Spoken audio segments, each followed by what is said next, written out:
Por acaso você já recebeu alguma profecia ou entendeu um chamado de Deus para um propósito e de repente, quando você estava prestes a concluir o seu propósito, você viu que não era nada daquilo que você supostamente entendeu da parte de Deus? Pois é, essa foi a história de Abraão. Boa noite, estamos em live. Vamos começar a nossa aula de segunda-feira. Você, meu amigo, aqui uma live no Facebook, que estará no Facebook também, será postado essa aula, como já tenho reiterado. As aulas das segundas-feiras estarão sempre no Facebook, para você sempre acompanhar aquilo como eu disse. Estamos somente naquilo que é simples, seguindo o literal das Escrituras Sagradas na sua língua original, para que tenhamos uma noção do básico das Escrituras. E se você quiser um estudo mais profundo, sexta-feira temos aulas, estamos estudando Cânticos dos Cânticos. Quem já viu as aulas ou os cortes sabe que é muito bom. Você aí do Quai, nos siga aqui no Facebook, na nossa página. Não esquece de comentar, curtir, compartilhar. Você também do YouTube. Você que nos prestigia já aí no Kawai, já temos ali para mais de 8.000 seguidores.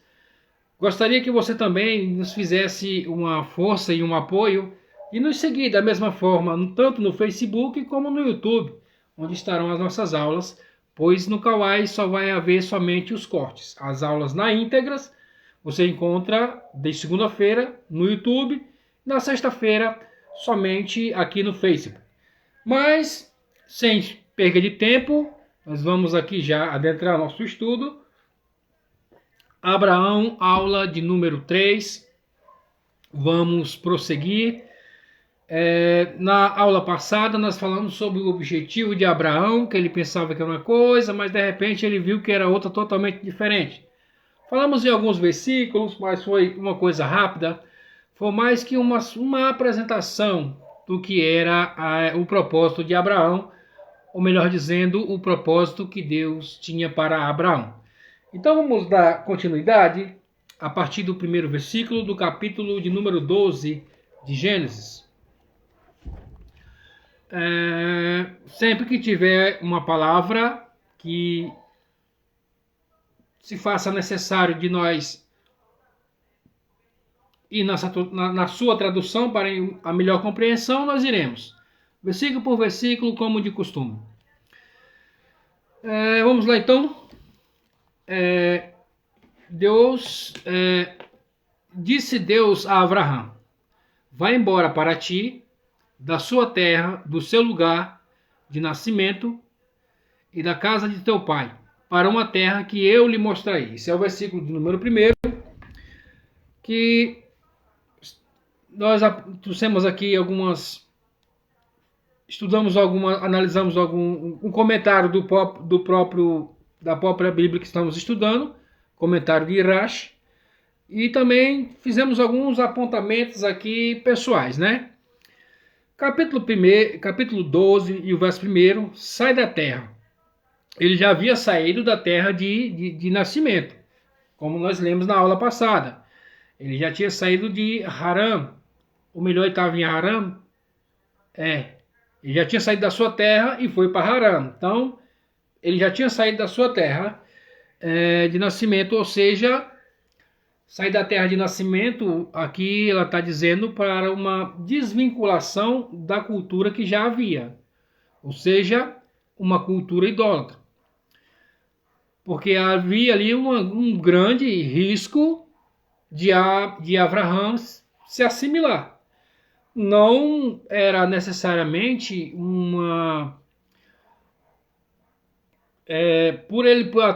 como nós vimos na aula passada, por ele ter, através do seu intelecto, sem Deus falar com ele, mas por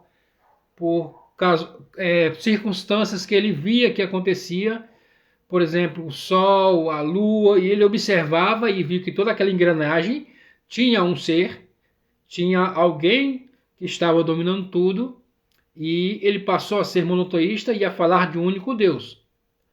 Vemos também que sobre os seus avós, que tataravós, né? Tataravós, que o ensinava, que no caso é Shem, que ensinava somente para a família, e ali ele espalhou a cultura. Mas isso não quer dizer que futuramente, possivelmente, ele poderia se assimilar também e tornar-se um idólatra. E Deus disse, olha, sai da tua terra de nascimento, ou seja, abandona essa cultura aí, que possivelmente, ninguém sabe, né? Ele poderia se corromper e se assimilar. E da casa do teu pai, da influência idólatra. Nós sabemos, vimos em aulas passadas que o pai dele era artifício, ou livre, artifício, eu não sei o nome dizer, artesão. Ele era artesão de idolatrias. Quer dizer, havia uma grande influência, tanto na terra que ele morava, como na sua própria casa, que era o seu pai era um artesão de idolatrias. Então ele diz, para que saia. Algo interessante também está na parte B desse versículo que nós lemos. Uma terra que eu te mostrarei. Não necessariamente desconhecida para ele. Quer dizer que não necessariamente essa terra era desconhecida para Abraão. Ele poderia ter passado por lá.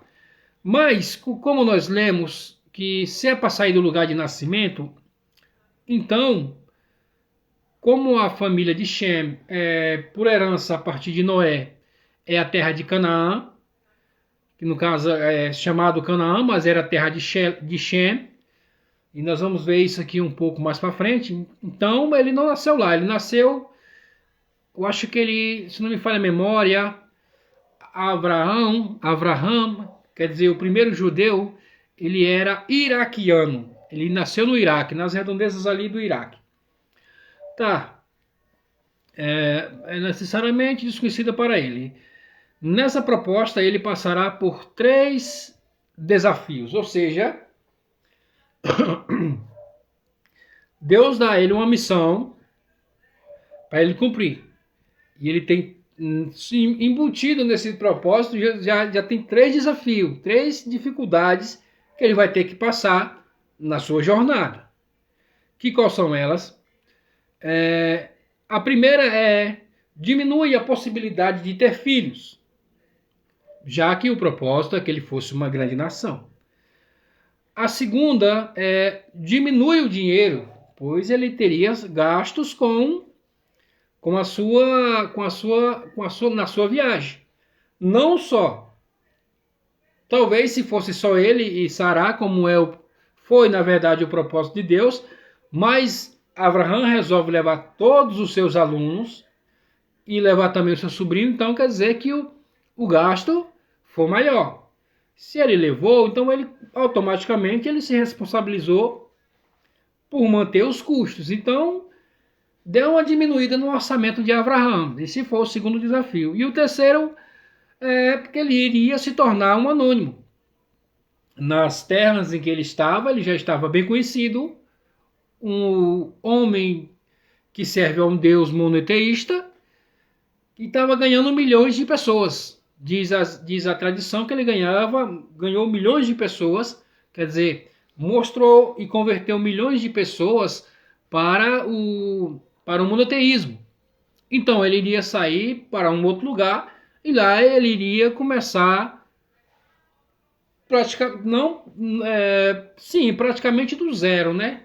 Porque ele ia começar ali a montar a sua tenda, receber os visitantes como ele sempre fazia e dali montar a sua estratégia para falar desse Deus único.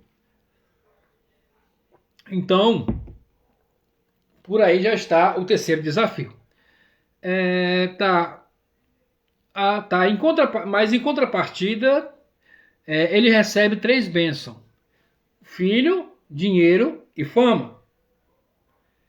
Quer dizer, tudo aquilo que você faz para Deus, sempre Deus vai te dar um retorno. Deus nunca vai fazer, nas escrituras sagradas, nós vamos ver, Deus nunca vai te dar uma ordem, como podemos que dizer, onde você faça somente por fazer. Não. Deus, quando ele te dá uma ordem, ele tem um plano e um propósito de te abençoar e te dar uma bênção através daquilo que você vai realizar, daquela missão que você tem que cumprir. E no caso aqui de Abraão, ele teria que se abster ali dos seus familiares, ele ia virar anônimo, a sua caminhada seria um pouco dificultoso, não só pela sua idade, mas por até chegar na Terra ele ser nômade, né? Um dias aqui, alguns dias lá. De Harã até a terra de Canaã são, se não me falha a memória, 1.300 ou 1.500 quilômetros. Andando de a pé, levando gado, foi praticamente viagem que durou meses, quem sabe até anos, né? Porque ele não foi sozinho diretamente, ele levou gado, levou pessoas, com essas pessoas tinha idosos, ele já era um idoso, tinha gado, tinha muitas posses, então ele foi aos passos lentos, como disse Jacó, eu vou ao passo do gado, o gado vai andando devagarinho e eu vou acompanhando.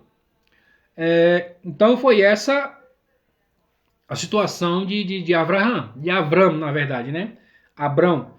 E Deus promete a ele essas 3 bênçãos, que lhe daria um filho para a descendência, o tornaria rico e o tornaria famoso, daria fama para ele. O versículo 2 diz assim: eu farei de você uma grande nação, e lhe abençoarei e farei grande o seu nome, e você será uma bênção. Muito bom. Versículo 2, grande nação. Não se refere a numerosa, mas a poder. Ou seja, quando ele disse você vou lhe fazer de você uma grande nação, Deus não está dizendo que vai ser numerosa, senão ele diria, falei de você uma nação numerosa, como mais lá na frente ele vai dizer que vai ser numerosa como as estrelas do céu e as areias do mar. Mas aqui, nesse versículo, diz que vai ser grande, ou seja, vai ser uma nação poderosa. Ou seja, refere-se à riqueza. Já é uma das bênçãos que Deus vai dar a Abraão. Você será uma bênção, ou seja, você poderá abençoar. Deus abençoou Adão, a Noé, agora Abraão tem essa prerrogativa. Agora veja bem aqui o quão Deus fez na vida de Abraão. As bênçãos só eram dadas por Deus. Ele abençoou Adão, abençoou Noé, como nós já vimos em vídeos passados. Quando Abraão toma essa iniciativa de seguir os caminhos em que Deus iria guiá-lo, Deus disse: agora você vai ser uma bênção. A bênção vai ser você. E no versículo 3 nós vamos ler: e eu abençoarei aqueles que lhe abençoarem, e quem lhe amaldiçoar, eu amaldiçoarei. Ponto. Todas as famílias da terra serão abençoadas por você. Ou seja, ele era a própria bênção aqui na terra. Era tão somente seguir os passos de Deus. As famílias abençoadas. O propósito de Abraão é abençoar todas as famílias da terra. E isso só seria possível quando ele se tornar uma nação poderosa. É aquilo que nós vimos na aula passada, que, retratando aqui um pouco, né? Que um indivíduo ele pode conseguir abençoar ou até converter ao monoteísmo indivíduos. Nós até falamos de uma política santa, né? Que está na aula passada, se você quiser conferir lá mais em detalhes. Mas uma nação que é santa, automaticamente na sua constituição terão preceitos, terão leis santas de acordo com as escrituras sagradas. Consequentemente, as pessoas e as famílias da terra seguirão aquela instituição, aquelas leis, e consequentemente serão abençoadas, serão santas. Então esse é o propósito. Uma nação para abençoar as nações seria Abraão. O versículo 4, Abraão foi embora conforme Deus lhe havia dito, e Lot foi com ele. Abraão tinha 75 anos quando deixou Harã. Aqui tem um ponto interessante, que nós devemos aqui que nós estamos no literal, né? Então, vamos aqui falar desse ponto interessante. Porque olha o que diz. Abraão foi embora. Esse versículo e o versículo 15 parece contradizer. Aparentemente ele saiu só. Lembre-se que nós estamos lendo aquilo que é literal. Então, pela leitura do versículo 4, dá-se a entender que ele saiu só e Lot foi com ele. Mas lá na frente nós vamos ver que não é bem assim. Mas a primeira leitura é essa que está dizendo. Saiu Abraão. Porque olha aqui o que diz o versículo 5. Abraão tomou Sarai, sua esposa, e Lot, seu sobrinho, e todas as posses que eles tinham adquirido, e todas as pessoas que lhes fizeram em Harã, e partiram em direção à terra de Canaã, e eles chegaram à terra de Canaã. Veja bem, aquilo que eu disse, o versículo de número 4, ele diz que dá ao entender que ele saiu só. Já aqui diz que ele pegou a mulher, pegou o sobrinho e levou com ele. O versículo 4 diz que Lot foi com ele. Ele não chamou Lot, mas Lot foi com ele. Ou seja, se eu entendo que o meu tio Abraão que ele que é a bênção, o que é que eu vou fazer? Que eu não sou bobo. Eu vou seguir ele onde ele for. E Abraão tinha já os seus alunos. O interessante aqui, veja, essa riqueza ele já tinha adquirido. Necessariamente não era a herança de seus pais, porque se ele adquiriu, também podemos usar esse entendimento que ele... Mas o seu pai ainda era vivo quando ele saiu, né? Então, ele mesmo adquiriu esses bens, e eram muitos bens. E uma parte que chama atenção é que aqui, e todas as pessoas que eles fizeram em Harã. Fazer pessoas? Como assim fazer pessoas? É aquilo que nós dissemos.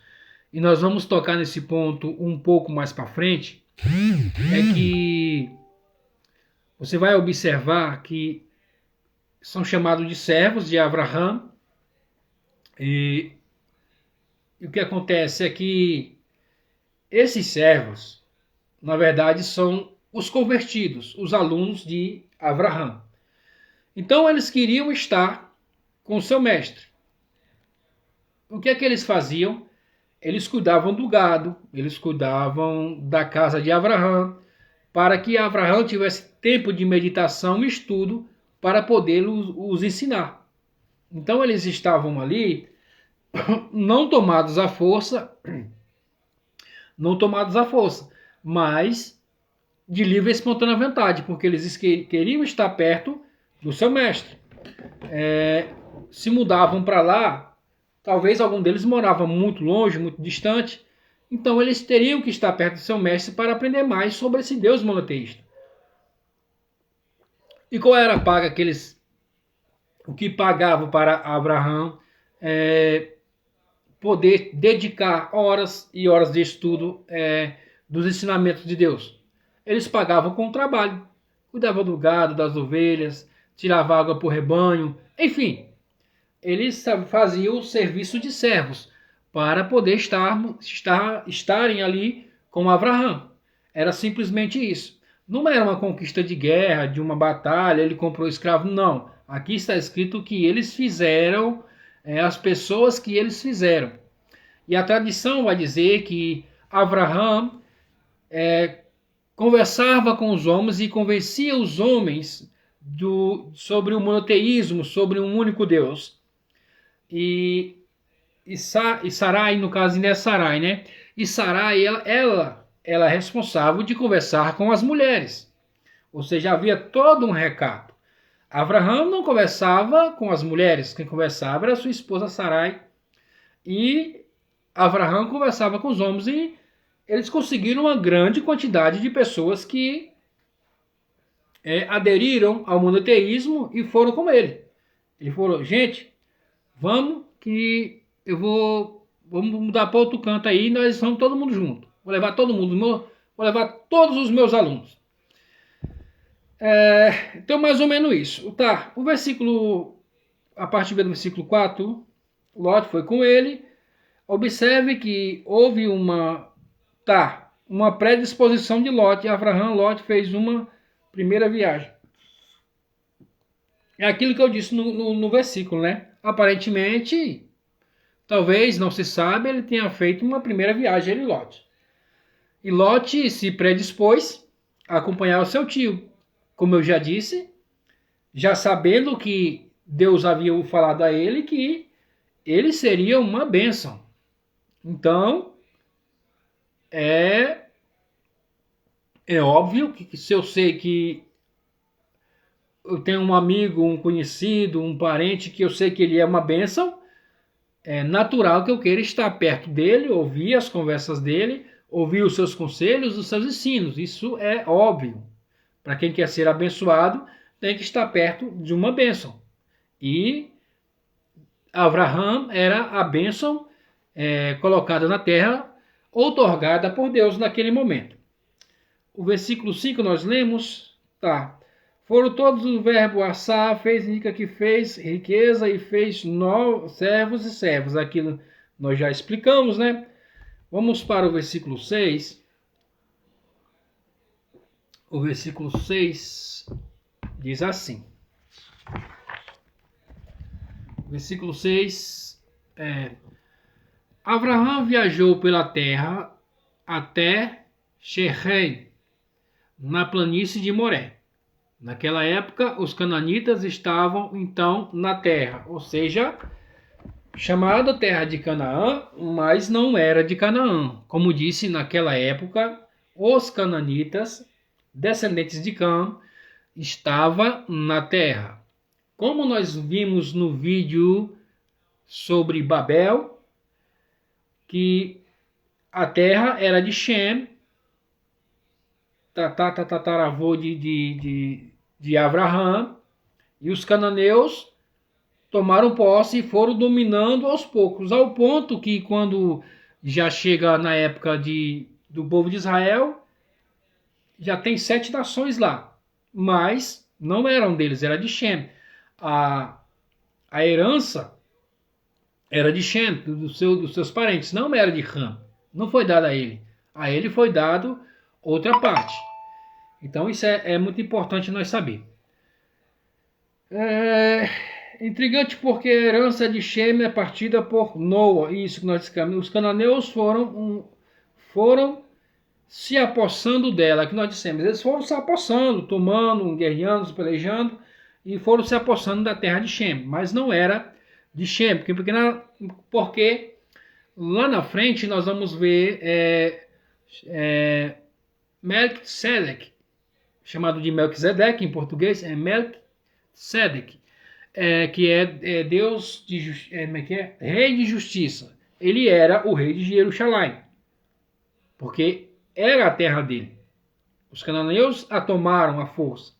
Mas isso é um pouco mais para frente. Nós vamos aos poucos chegar lá. O versículo 7 diz assim. Nós estamos no versículo 7.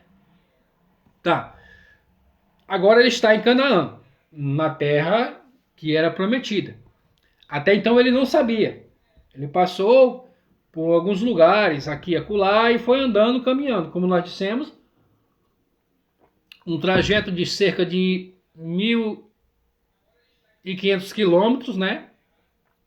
Não se anda de uma semana para a outra, ainda mais acompanhando o passo do gado, provavelmente foi assim. Pode ter durado meses, né? E pode ter parar em algum lugar, ficar ali 30 dias para o gado descansar e comer bem, se recuperar. Enfim, é uma viagem talvez durou um ano, dois, não sei. Sei que ele chega e ele adentra dentro da terra. Aí a tão esperada oportunidade que Abraão tem. Não posso dizer oportunidade, mas acho que era muito aguardado por Abraão. Que diz que Deus aparece a Abraão. Você vai observar, a partir do momento em que Abraão entra em Canaã, o seu nível de profecia ele se eleva. No primeiro versículo, disse que Deus disse a Abraão. Aqui está dizendo que Deus aparece a Abraão e disse: eu darei esta terra a teus descendentes. Como é que é? Aparece a Abraão e disse: eu darei esta terra aos teus descendentes. E construi ali um altar a Deus que ele tinha lhe aparecido. Ou seja, ele ali, quando Deus apareceu, ele construiu um altar para Deus. Deus me apareceu e agora eu vou construir um altar a ele. E naquele momento deve ter sido dos momentos mais aguardados por Abraão, que era até que enfim Deus resolve aparecer a Abraão. Provavelmente tudo nos indica tudo indica que talvez tenha aparecido em sonhos, pois o único que conseguiu falar com Deus em profecia, assim como diz as Escrituras, face a face, era Moshe. Os outros profetas eram em sonhos, quando tinham visões, ou quando ele estava numa concentração tão profunda, eles entravam em transe, mas ninguém nunca desperto esteve diante da presença de Deus. Geralmente Deus se utiliza do momento em que a pessoa está dormindo para se revelar a ele. Isso foi assim que aconteceu com Abraão. O versículo 8 diz: e dali partiu, aqui algo interessante, e dali partiu para a montanha a leste de Bet-El, ou seja, a casa de Deus, né? Bet é casa, El é Deus, Bet-El, onde montou a tenda. Bet-El estava ao oeste e Ai ao leste. E ele construiu um altar invocando ao nome de Deus. Ou seja, ele construiu outro altar. Agora aqui tem algo importante. Veja que ele saiu e foi a Bet-El. E montou a tenda no singular. O que isso quer dizer? Que toda aquela multidão que foi com ele, todos os seus alunos, né, os seus discípulos, não foram para Bet-El. Eles ficaram na planície e ele subiu para a montanha, em Bet-El. E ele subiu ali, ele montou a sua tenda, no singular, somente dele e da sua esposa. Talvez Lot, acho que Lot subiu, com certeza, lá mais pra frente não vamos ver, Lot foi também. Mas todo aquele povo que veio com ele, não subiu. Ficou embaixo. E a pergunta é, o que se sucedeu com esse povo? Ou seja, aqui, quando Deus aparece a ele entende o que Deus de verdade falou para ele, que não queria, que queria dele uma grande nação. Como é que diz? Viajou e tá, nome de Deus. Pronto, não, é isso. Que lhe daria um filho, ele seria uma grande nação. Talvez nesse momento ele entendeu que não era aquele povo que iria ser a nação. O que pode se entender é que a ideia que passa essa história de Abraão é o seguinte: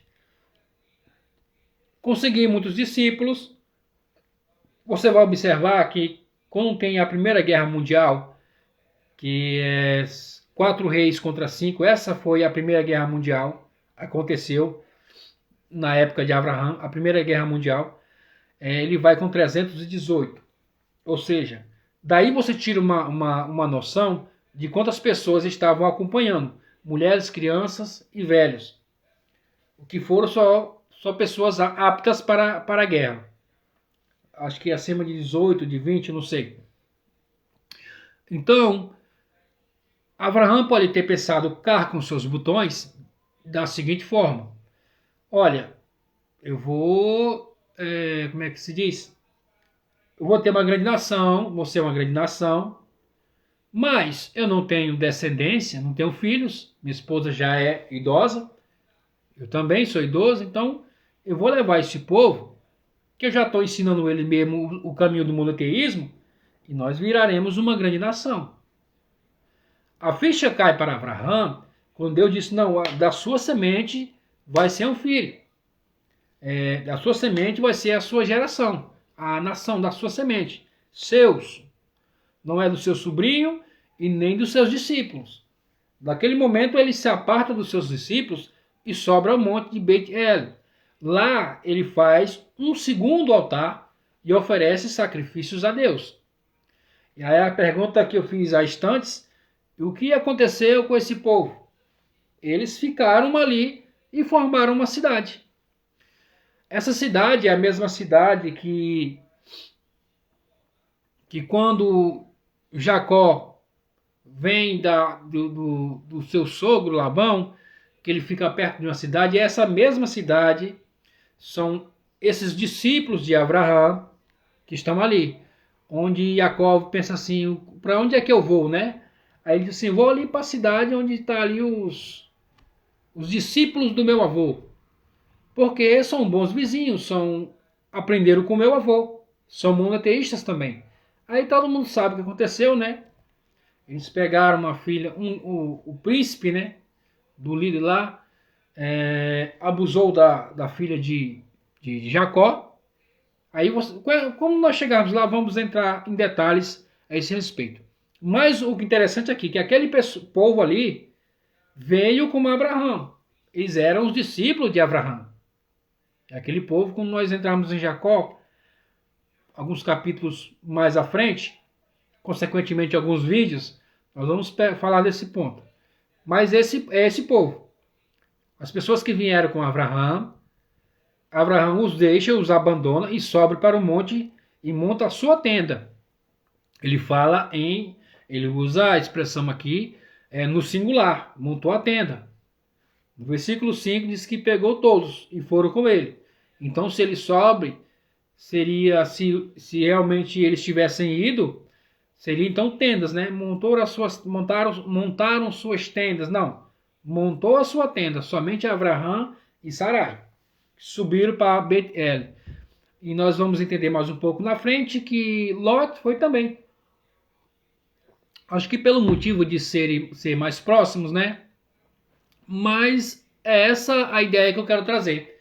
O entendimento que os discípulos de Abraão fundaram essa cidade e ficaram por lá até, no caso, a volta de Jacó. Eles ficaram por ali mesmo naquela planície e ele subiu para o monte.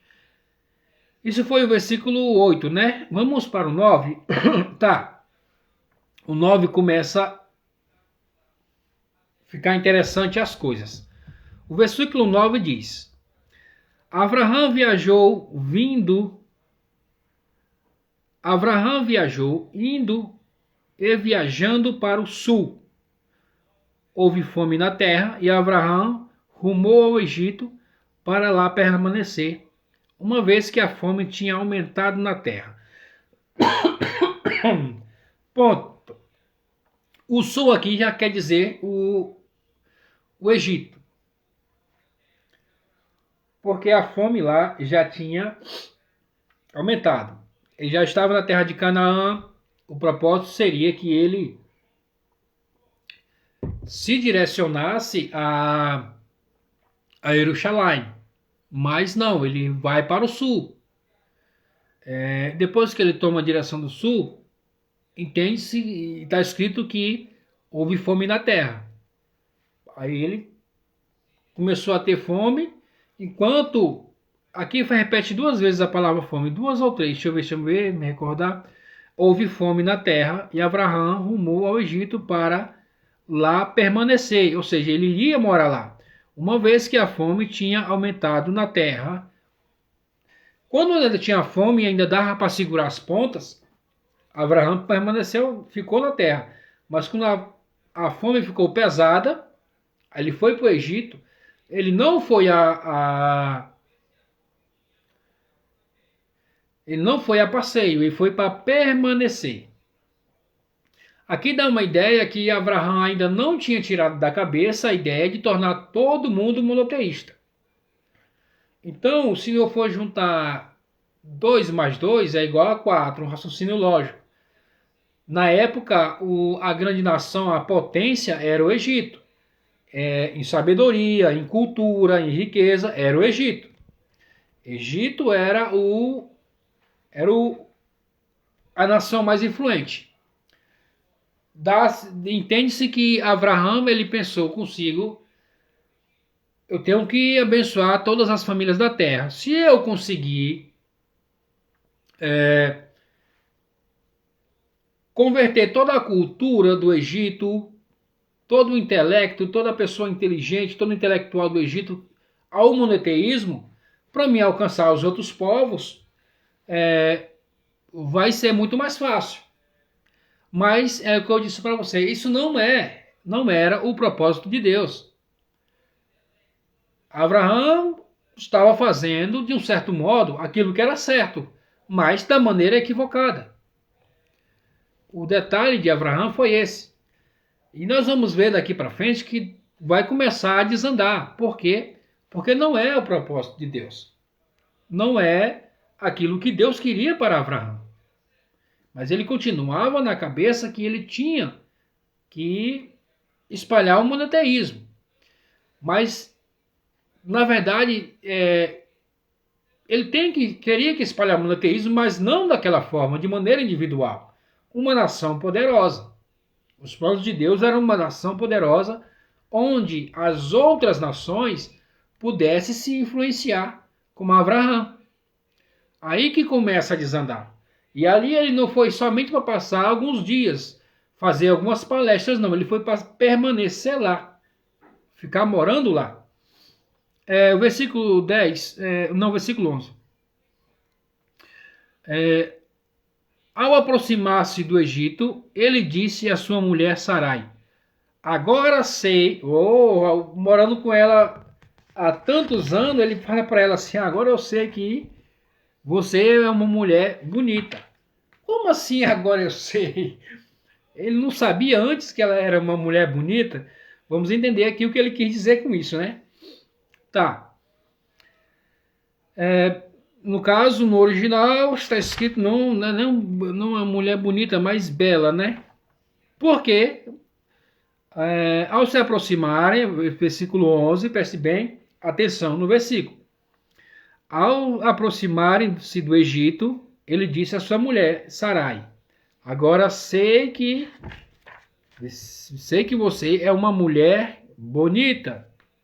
Ou seja, o que na verdade ele está querendo dizer que de agora em diante, depois da promessa de Deus, que da sua semente sairia uma nação poderosa, e que dessa nação poderosa nasceria um Messias, as forças do mundo entenderam que seria uma descendência judia, que sairia o Messias. E somente que pode ter um detalhe importante, somente é considerado judeu quando é do ventre materno. Preste bem atenção. Quando é o pai, é somente para determinar as tribos. Judá, Levi, Simeão, né? Enfim, Benjamim, isso vem dos pais. Agora, considerado judeu, é do ventre. Então você tem que entender esse motivo. Tem que ter esse entendimento. O judeu, ele é de um ventre, é do ventre de uma judia. Agora, a sua linhagem paterna, ou seja, a sua tribo, aí sim é do pai. Para tentar esclarecer melhor, seria se um judeu, um exemplo, se um judeu tem um filho com a mulher que não é judia, então ele não é considerado judeu. Porque não tem um ventre materno. Não vem de um ventre de uma judia. Agora, se uma judia tem um filho com um homem que não é judeu, então essa criança ela é judia. Porque o ventre que ela foi gerado foi um ventre de judeu. Quando ele diz, olha, agora eu vejo, foi? Agora eu sei. Quer dizer, acho que já estava caducando. Tantos anos morando com Sarai e não sabia que ela era uma mulher bonita. Mas esse não é o entendimento. Brincadeiras à parte, isso não é o entendimento que vem trazer as escrituras. Ele está dizendo que agora do teu ventre vai vir o Messias. Ou seja, o mundo inteiro entendeu que do ventre dela vai vir o Messias. E daqui para frente, o que você vai ver são, no caso, esses reis, né, esses vilões, tentando tomar. Primeiro foi Sarai, né, que foi pelo Emeleque e o faraó. Vamos ver, acho que no próximo vídeo. Depois temos também aconteceu com a esposa de Yitzhak também. Aconteceu a mesma coisa, porque ele sabe que é de um ventre de um judeu que vem o Messias. Labão também quis segurar Jacó, a sua descendência, para si, porque sabia que era daquele ventre, do ventre das suas filhas, que veria o Messias. Todo o mundo agora entende que a nação poderosa, a nação do Messias, vai vir de um ventre judeu. Então aí começa a perseguição. Ou seja, você observa que você vai ver que até mesmo no Egito, Faraó manda matar todos os meninos e deixa as meninas vivas. Ou seja, se uma judia casar, se não tem mais filho judeu nenhum, mas tem as judias, no caso as filhas, né, dos judeus, as meninas mulheres, então vai o que é que acontece? Então ela tem que casar com os egípcios. Então, ou seja, vai ser uma nação judia de cultura egípcia. Por isso a ordem de matar todos os meninos e poupar as meninas. Essa foi a grande sacada daquele momento de Faraó. Mata-se os meninos e fica com as meninas. Ou seja, o mundo todo entendeu que o povo de Israel, ou seja, que o Messias vem do povo de Israel, vem dos judeus. Então aqui começa a grande perseguição para que esse povo tenha participação do Messias. Na criação do Messias, vamos dizer assim. Porque é entendido, o mundo começou a compreender isso. Então passou a perseguir, quando eu falo perseguir, de um certo modo, de tentar ter as mulheres judias para si. Como foi no caso de Sarai. Vamos ver mais na frente o caso da esposa de Yitzhak. Labão tenta segurar as suas filhas para não sair de perto dele, porque já tinha começado a descendência de judeus, ou seja, para ficar com ele. Nós vemos também que o faraó manda matar os meninos homens para ficar com as meninas mulheres. Enfim, o mundo agora entende, é isso que Abraão diz, agora eu sei que és bonita. Ou seja, agora você tem a promessa do Messias no teu ventre. E o versículo 11, nós lemos, foi... Isso, versículo 11, versículo 12. Quando os egípcios lhe virem e disserem que você... Quando os egípcios lhe virem e disserem que você é minha mulher, me matarão, permitindo a você viver. É isso que aconteceu no Egito, né? Mataram os homens e permaneceu as mulheres. Porque quando o mundo entendeu, as forças negativas do mundo entendeu que o que interessa é somente o ventre judeu, de onde virá o Messias, então os outros se tornam-se descartáveis. O que interessa é Sarai. Não é só pela sua beleza física. Aqui tem mais um sentido de que não é só pela beleza física de Sarai, mas é pelo propósito que tem as descendências de Sarai. Esse é um propósito muito mais espiritual do que estético, na verdade. Porque você vai observar que ela já estava com seus 70 e poucos anos.